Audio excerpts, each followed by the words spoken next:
Christmas, నూతన సంవత్సర పండుగల నేపథ్యంలో Christmas gift, new year gift పేరుతో నకిలీ లింక్లు పంపిస్తూ సైబర్ నేరగాళ్లు ప్రజలను మోసం చేసే అవకాశం ఉందని తిరుపతి జిల్లా ఎస్పీ సుబ్బరాయుడు హెచ్చరించారు. అటువంటి లింక్లను క్లిక్ చేస్తే బ్యాంక్ ఖాతాల్లోని నగదు పూర్తిగా మాయం అయ్యే ప్రమాదం ఉందని తెలిపారు. పండుగ సీజన్లో ఆన్లైన్ షాపింగ్ ఆఫర్లను ఆసరాగా చేసుకుని ఫేస్బుక్, వాట్సాప్, ఇమెయిల్ వంటి సోషల్ మీడియా మాధ్యమాల ద్వారా గిఫ్ట్ కార్డ్ గెలిచారంటూ లేదా ఆఫర్ క్లెయిమ్ చేసుకోవాలంటూ నకిలీ సందేశాలు పంపుతున్నారని చెప్పారు.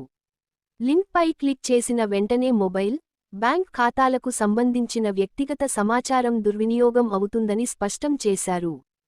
ప్రజలు తీసుకోవాల్సిన జాగ్రత్తలు: అపరిచిత లింక్లను క్లిక్ చేయకూడదు. అనుమానాస్పద ఏపీకే ఫైళ్లను డౌన్లోడ్ చేయరాదు. పాన్ కార్డు వివరాలు, బ్యాంక్ ఖాతా సమాచారం, ఓటీపీ ఎవరికీ ఇవ్వకూడదు. మొబైల్ నంబర్ ద్వారా కూడా ఖాతా నుంచి నగదు మాయం అయ్యే అవకాశం ఉందని గుర్తుంచుకోవాలి. సైబర్ నేరానికి గురైతే వెంటనే సమీప పోలీస్ స్టేషన్లో ఫిర్యాదు చేయాలి. సైబర్ హెల్ప్లైన్ 1930కు కాల్ చేయాలి. లేదా www.cybercrime.gov.in లో ఫిర్యాదు నమోదు చేయాలి.